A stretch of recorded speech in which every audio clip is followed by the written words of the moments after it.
Welcome, everybody, to the Wellness Crusaders show. I'm Patty Reese. I'm so happy to be with you today. And the Wellness Crusaders' mission is to educate, empower, to help you make informed choices for your health, the health of our children, our communities, and our earth. We are committed to fostering a world where the balance between human health, environmental stewardship is respected and nurtured. We hope you will join us on this holistic and transformative journey as we work together to create a healthier, more harmonious world for all. There you go. Well, happy holidays to you all. It's coming up close, and I'm excited to share. I don't actually have someone I'm interviewing today, but I am going to interview. I am going to talk about this book called The Five Invitations, and we'll get into that in just a minute. I did want to start today, the show today, talking a little bit before we get into the five invitations, a little bit about food as we're coming up on the holidays. So, food, we talk a lot about food on this show and the benefits of food and healing with food, the cultural impacts of food, and also the impacts on our health, our children, our brains. So as we move into these holidays, we're going to all be probably exposed to lots of different types of food. And the more we can navigate toward organic, real food, the better we'll feel, the better our holidays will be. Because as we've talked about before on this show, the food, whatever we eat, affects obviously our health, our physical health, but it also affects our mental health. I had I did a coaching session with an 11-year-old and her grandmother the other day, and this little girl is very highly allergic to a lot of the dyes and sugar, particularly high fructose corn syrup. And so getting her to a place where she can enjoy sweets again without having that high fructose corn syrup and some of the other additives that just send her off is a bit of a challenge for the grandmother, but it was a good session. Of course, I did amino acid therapy with her as well too. And the food really plays a role in our world, everybody. So the more we can adjust, the more we can make choices to eating better, finding that organic food, going to the farmer's market, making our food in our kitchen, the better we're going to be. In fact, I just put my kitchen back together today because we had a wall that came down, and so it feels so good to put my kitchen back together and get back into preparing my food. So I want to bring up a slide. I'm going to have my background people bring up this slide on food and what I call high vibe food. And what that means is it's just high vibrational food. I happen to like that word. So if you can see here, and some of you may just be listening, but for those of you who are watching the replay, I decided not to put any words on this slide because I just wanted to find photographs. So this is what I consider high vibe food, and many of you probably do as well too, healthy, real food.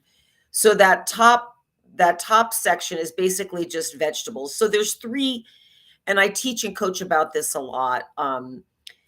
We need the three macronutrients to feed our brain, to feed our mood, to feed our cells, and that is protein, fats, and complex carbs. So that top group up there is obviously vegetables and fruits. Those are considered complex carbs. There's also grains in that, quinoa, rice, beans, legumes are all part of complex carbs. And that we really want to think about putting that onto our plate every day. Vegetables, fruits, and again, complex carbs. The next group down you'll see is protein. And that's one of the other what we call macros, right? We need our three macros in every day. So as you're thinking about preparing food for the holidays and your plates every day, make sure you're getting some protein in there. Now, there's a lot of animal protein in that photo. You see, chicken and fish, eggs, some dairy. There are other forms of protein that are that are vegetarian, like tempeh and tofu. Beans and rice can also be considered a protein.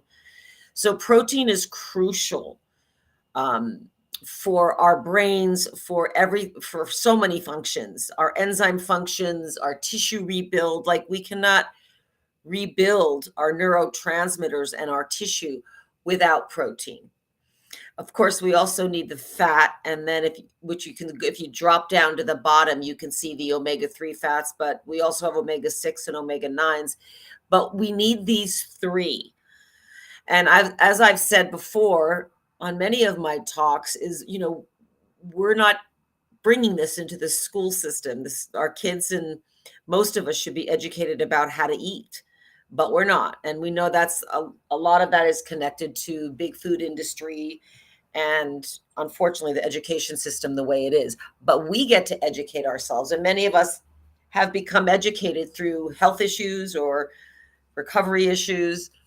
So again, the three max: protein, complex carbs, which is again mostly vegetables, some fruits, and some grains, beans, and then the fats. And you can see down on the bottom there, for those of you that are watching the rerun, you see fish in there, which is also a protein, and it's also a good fat. You see avocado, flax seeds, all different nuts and seeds. These are crucial. And when I was working with that 11-year-old yesterday, I brought up these photographs because she can relate to the photographs. Of course, the one she dove right into was the sweets. She goes, I want to eat that. And I put that on there too, because that's a healthy dessert. We don't have to not eat. We can have sweets in our life too. They can just be upgraded. So that's actually a coconut cream and some organic granola and some fruits. So we can still have fruits and delicious pastries and baked goods. And please just Google recipes or pull out your old cookbooks and just upgrade everything and eat clean, organic flour. There's lots of really good ancient grain flours if you're baking that do not have any of the glyphosate in it and some of the other stuff. So look for that.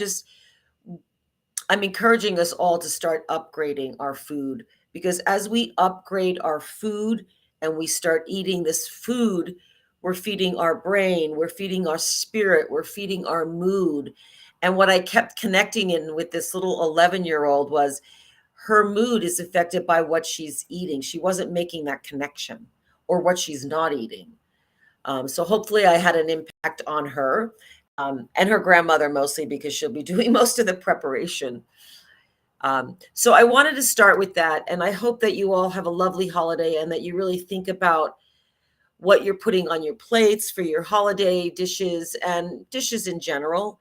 Our food is really important to feed our brains and feed our spirit. And so happy holidays to you as you make choices on what you're bringing into your home to share with others. And I wanted to start off with that. So thank you, my group in the back, for that. And if you can pull up the next slide now that I want to talk about.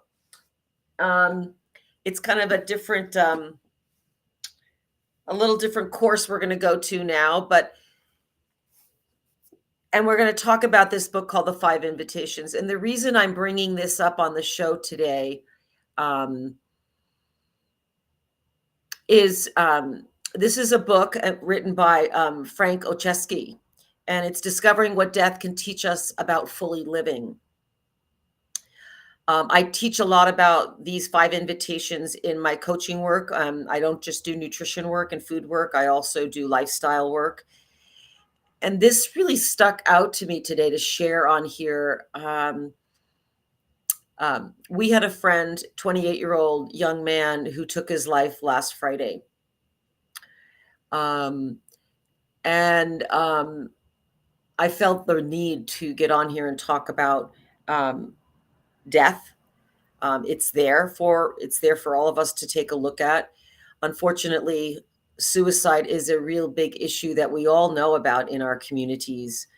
The reason I wanted to start off with the food, as I'm bringing in the 5 invitations, is that food affects our brain, which affects our neurotransmitters. And when we're not eating well, and we're not feeding those neurotransmitters, particularly serotonin, and serotonin is the neurotransmitter that has to do with suicide. When we're low in that, we can become suicidal. So food affects that, drugs and alcohol affect that, trauma affect that. There's lots of pieces around suicide. And we're going to do a show in the new year on that as well. But it really struck home. And I just saw him a couple weeks ago. So, it can creep up. And when life is just not flowing for you and you're not caring for your brain and your body, you may just want to check out, as this young man did, and many are. So I wanted to talk a little bit about this book. This is what came up for me. So for those of you who don't know it, again, it's called The 5 Invitations, Discovering What Death Can Teach Us About Fully Living. And I tried to get Frank to get on the show. Maybe we can get him on in the new year, but I'm going to tell you a little bit about the author. Very interesting man. Frank Ochesky has dedicated his life to service. He is the co-founder of the Zen Hospice Project, founder of the Metta Institute, a Buddhist teacher, an international lecturer, and a leading voice in contemplative end-of-life care. He has been honored by His Holiness the Dalai Lama, and he has a whole bunch of other things. I'm not going to talk about that too much.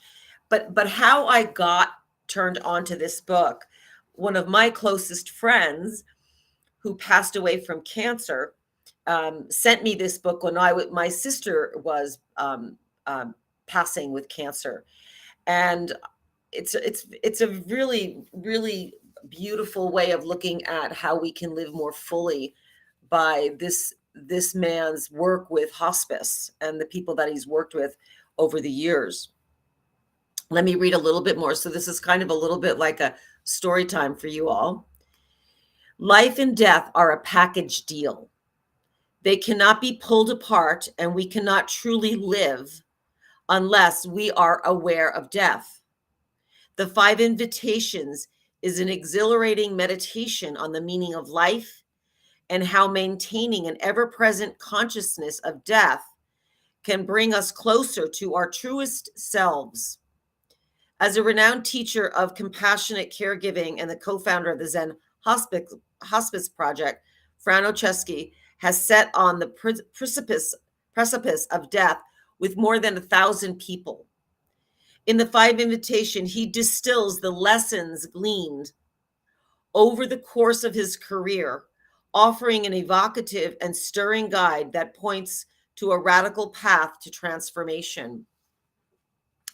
So I'm going to go through each one of these. These are the 5 invitations.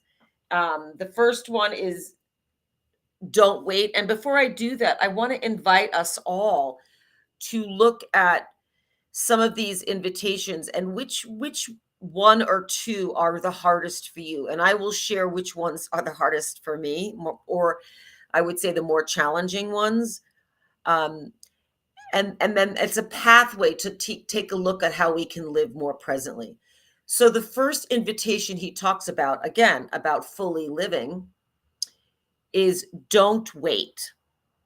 And Frank writes, instead of pinning our hopes on a better future, we focus on the present and being grateful for what we have in front of us right now. We say, I love you more often because we realize the importance of human connection. We become kinder, more compassionate, and more forgiving. Don't wait is a pathway to fulfillment and an antidote to regret. So that's the first invitation. And just sit with that for a moment and think about if that is something that's challenging for you, or if that's something you're already tuned into about, I'm not waiting on this. I'm going to talk to this person about this. And it's interesting. on this particular invitation, I was uh, at a qigong class this morning, and I was telling this woman actually about the young man that passed away. She hadn't known about it, and we were talking about this book. I told her about the five invitations, and she said, "Well, don't wait is a tricky one because sometimes you need to wait. You need to pause and not jump into something, right? Like you're thinking about someone with suicide. Like he didn't wait; he jumped, right?" Um, there is a pause button too. So he's not talking about that. But if this is something, when you think about not waiting, this is something you've been thinking about sharing with someone, something loving and obviously connected to your highest good and someone else's. That's what he's talking about here. Being more grateful, not waiting to share that with a loved one, not waiting to make that call, not waiting to go out on that dance floor, dance if you've been wanting to do that, not waiting to take a class. So that's that very first invitation of don't wait. So the second invitation, and we lost our visual there, but that's okay. I have it right here on my phone. The second invitation is welcome everything, push nothing away. Okay, so we have don't wait. What are you waiting on that you want to keep doing that you're not doing? And the second one is welcome everything, push nothing away. And Frank writes about this in the book, The Five Invitations. In welcoming everything, we don't have to like what is arising. It's actually not our job to approve or disapprove. The word welcome confronts us to ask us to temporarily suspend our usual rush to judgment and to simply be open to what is happening. When we are open and receptive, we have options.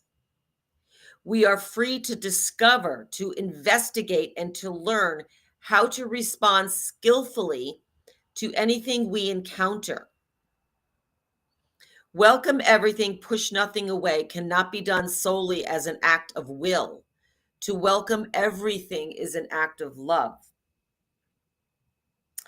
So I'm going to share with you all that's a challenge one for me. Welcome everything, push nothing away.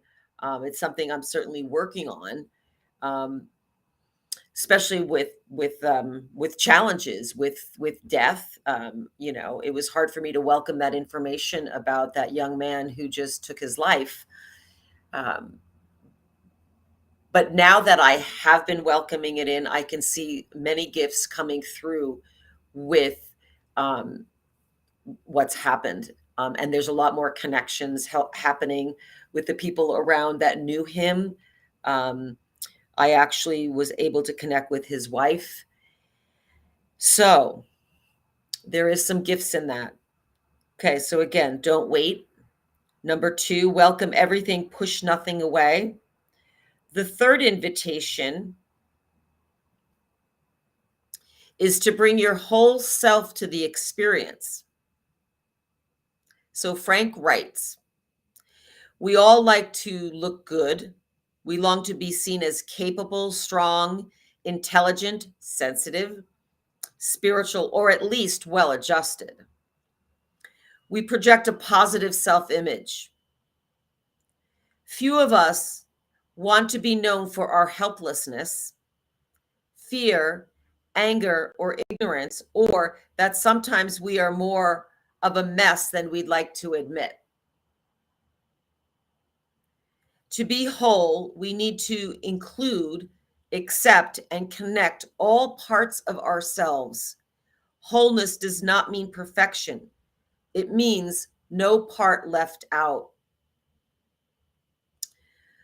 So I want everyone to sit with that a little bit. Bring your whole self to the experience. Um, I also look at that one as being present right now. Like bring your whole self to listening right now if you are, or for whatever you're doing, as we go through our day, being present for that, and accepting all the parts to ourselves. I can remember working at the Zen Buddhist center here many, many years ago. I can't remember the Buddhist teacher, but he talked about the big mind theory. And I don't know if any of you are familiar with that, but it is these different parts to ourselves, right? The Buddha, the critic, um, you know, the different parts to ourselves, they can also be considered archetypes, the skeptic, like I said. So we have these different parts to ourselves, but they're all part of us. Um, and we need to integrate all of that, the grieving part. So I want us to sit with that a little bit too, accepting, bringing your whole self to the experience. And again, that's part of living in the now, living here right now, and accepting all the parts to ourselves. Okay, so that's number 3. The 4th invitation is find a place of rest in the middle of things. Frank writes, we often think of rest as something that will come to us when everything else in our lives is complete. At the end of the day, when we take a bath, once we go on a holiday or get through all our to-do lists, we imagine that we can only find rest by changing our circumstances. This place of rest is always available to us.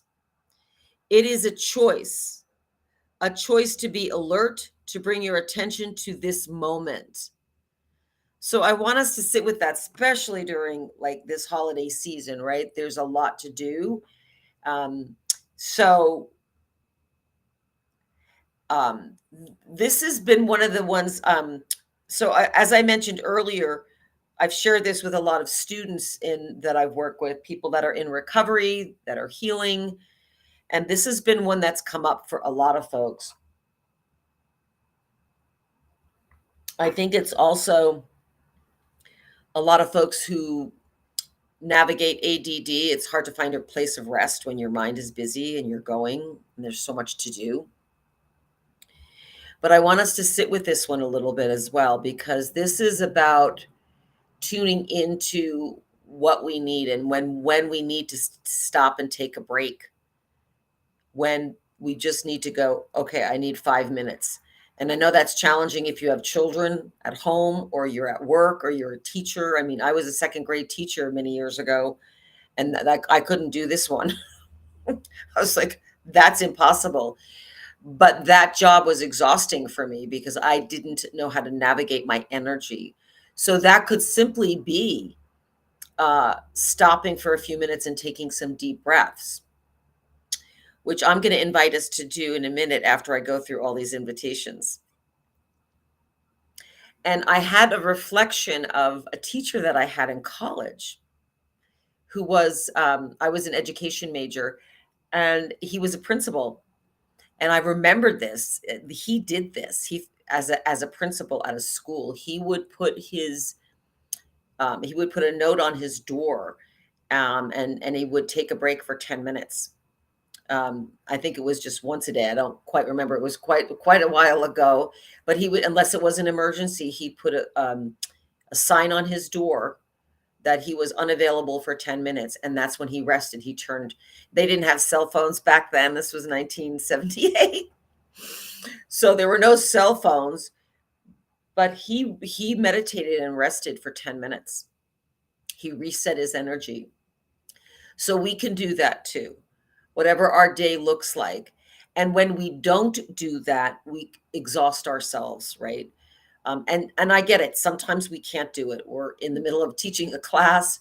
So preparing ourselves for that too, making sure we get a good night rest the night before. This is all part of it. But being able to go through our day and say, wow, I need to find a place. I'm going to find a place of rest in the middle of all this. So I invite you all to do that as well too. Find that place of rest as you go through your day. What does that look like for you? Does it look like just shutting your phone off? I'm reading it from here, so Um, mhm. Okay. I'm just going to send a little chat. Um, Hold on, folks.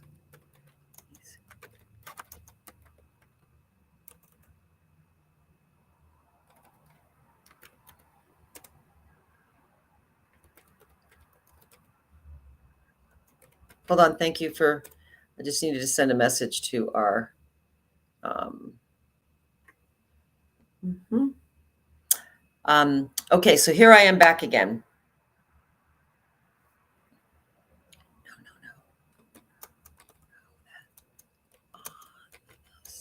Hold on, folks. Thank you.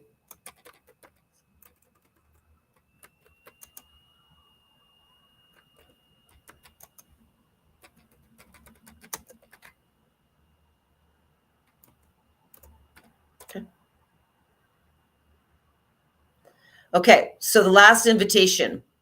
Cultivate the don't know mind. Oh, is this challenging for us? I'd say so. Cultivate the don't know mind. Frank writes in his book, Cultivate the don't know mind may seem confusing at first. Why should we seek to be ignorant? Don't know mind is one characterized by curiosity, surprise, and wonder. It is receptive, ready to meet whatever shows up as it is. Don't know mind is an invitation to enter life with fresh eyes, to empty our minds and open our hearts. So you can bring me back to the full screen, and I have it on here. So when I think of cultivating the don't know mind, this is a tough one for me too, because I want to plan what's happening. Well, I think I do, right? It's like, okay, well, but as we all know, we cannot predict the future. What we can do is live present. And here's what's cool from what I understand from a lot of the quantum physics work is that the more we live in the present, the more we're creating our future. So, how are we living right now? Are we living with compassion, connection, awareness? That is actually creating our future. Can we be okay with not knowing everything? That's a challenge for me, and maybe it is some of a challenge for some of you as well too. So, I want you to think about which of these, and I know we're not in a discussion here, but let me go through them again, and then we're going to do a meditation. A present meditation. Number one, don't wait. Is that a challenge for you? Is that easy for you? Can you just jump into life? But again, do you need to sometimes pause? Are you someone that jumps in? I want you to think about that a little bit as well too, because it could be where you do need to stop, take a pause. But are you waiting also to tell someone you love them? Are you waiting to send that message? Are you waiting to forgive yourself or someone else? Are you waiting on that? That's what I want to invite you to do. I want to invite you to not wait on those things that feel right to you because again, it's all about love. And if we withhold that because that person hasn't done what they we want them to do, don't wait. Share yourself with others. Take that class. Fix your food. Don't wait to sleep if you need to sleep. Okay. Number two. Okay, here we go right into this one. Welcome everything, push nothing away. So, again, this comes into the fifth one again, like cultivate the don't know mind. We have to welcome what shows up, right? And and then we can't push it away because as soon as we push, we're in some kind of a resistance. It doesn't mean you can't say, I don't like that or that's not working for me. That's part of it too, because when we're welcoming everything, we're like, oh, wow, that's not working for me. So we're learning from that contrast, right? And we don't have a choice about when people take their lives or someone dies in our life. We have to just welcome it and work from there and be in the grieving process and support others in that. And the third is bring your whole self to the experience. So I want to take a moment right here. Um, bring your whole self to the experience. What is that like for you? Can you actually be here right now? So for those of you watching right now, and can we bring me back to the full screen just for a minute? Because I'm gonna work with this invitation right now. Bring your whole self to the experience. So I'm going to take you through a breath practice. And what I really like about this particular breath practice is it takes you out of the beta state, right? So we're going to talk a little bit about getting into this, being able to be present in the experience. And it has to do with your breath. It also has to do with your brain waves, right? So this is a breath practice. It's called the sacred G breath. It's a brainwave breath. So I'm going to take you through it. Can we bring me back into the full screen, my background crew? That would be great. I'm going to take you through this breath practice as we are on invitation number 3. Bring your whole self to the experience. And we're going to go through this breath practice. So hopefully you're not driving a car. You cannot actually do it with your eyes closed if you're doing that, but I'm going to invite you to close your eyes. And then I'd like you to start. We're going to do just 2 breath practices. I'd like you to inhale through your nose and then exhale through your mouth, just like you're blowing out a straw. This is a present, again, this invitation is bringing your whole self to the experience. Inhale through your nose and exhale through the straw. Blow out through your mouth. We're going to do 5 more. Inhale through your nose and exhale through your mouth. Stay present.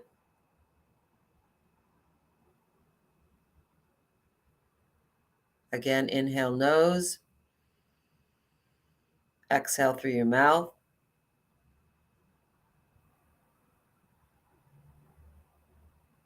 Three more.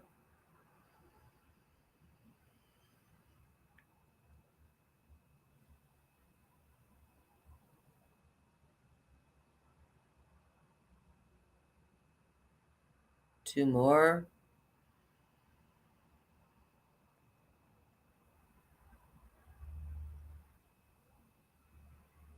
Last one. Inhale nose. Exhale through your mouth. Relax your shoulders and keep your eyes closed if you can. And you're not driving, of course, you can't do that. I'm going to take you through one more breath practice with this invitation. Bring your whole self to the experience. It's also called mindfulness. So I'm going to take you through this wonderful breath practice to bring your brain wave into a really calm, present state. So we're going to do 3 rounds of it, okay, as we're all together here. I'm going to explain it to you and then we'll do it together. So just keep your eyes closed and keep your body relaxed. You're going to inhale mouth, exhale mouth, exhale nose, exhale nose, and then inhale nose, exhale mouth. It's a 4-part breath. So let's inhale through the nose together and exhale nose. One more synchronized. Inhale nose and exhale nose. Nice. Now open your mouth. Inhale mouth. Exhale mouth. Inhale mouth. Exhale nose. Close your mouth. Inhale nose. Exhale nose. Inhale nose. Exhale mouth. Round 2. Inhale mouth. Exhale mouth. Inhale mouth. Exhale nose. Close your mouth. Inhale nose. Exhale nose. Inhale nose. Exhale mouth. Last round, inhale mouth. Exhale mouth. Inhale mouth. Exhale nose. Inhale nose. Exhale nose. Inhale nose. Exhale mouth. And I'm just going to invite you to keep your eyes closed and check in with how you feel if you were able to do that breath practice.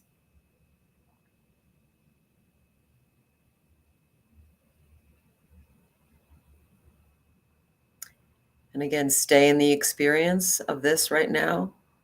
Bring your whole self to this experience.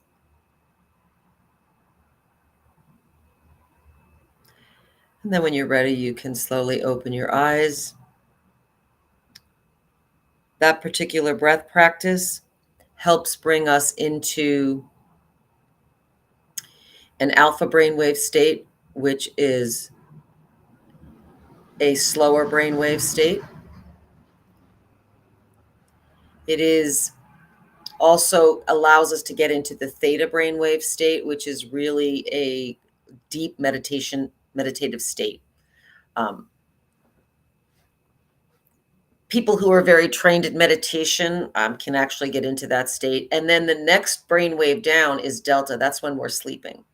So for those of you who participated in that, I hope that felt great. Number 4, we're just going to finish up here with 2 more. Find a place of rest in the middle of things. So what does that look like for you? And I invite you during these holiday season to try that. You can even just take a break and sit on a chair, on a couch, outside, on a park bench. Keep reminding yourself to find a place of rest as we're busy through our days. Allow and bring in the breath to do that. Bring in that wonderful breath. And then the last invitation again is cultivate a don't know mind. Being okay with what shows up in your life. And the more, again, that we live in this place of compassion and love for ourselves and for others, the more we're creating our future.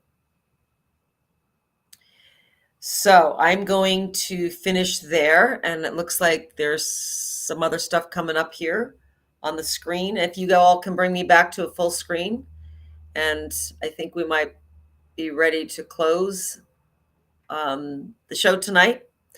So again, I thank you all for being here for this show today. Again, the book is called, can we bring us back to a full screen? There we go. Oh, there we go. The book is called The 5 Invitations. It is such a great read and so helpful for living right now. Oh, it's backwards, so you can't see it. Well, anyway, it is called The 5 Invitations. If it looks backwards, sorry for that, folks. I don't know where that is, but that's okay. It's called The 5 Invitations. It's been out for quite some time. I welcome you to pick up that book. I also welcome you to really think about your food over this holiday journey. And thank you again for being part of the Wellness Crusaders show. And thank you again to KMMU for allowing us to be here and to share about wellness and health and the environment. We're so grateful for KMMU, and blessings for all of you during your holiday season. And we'll see you next time. Thank you again.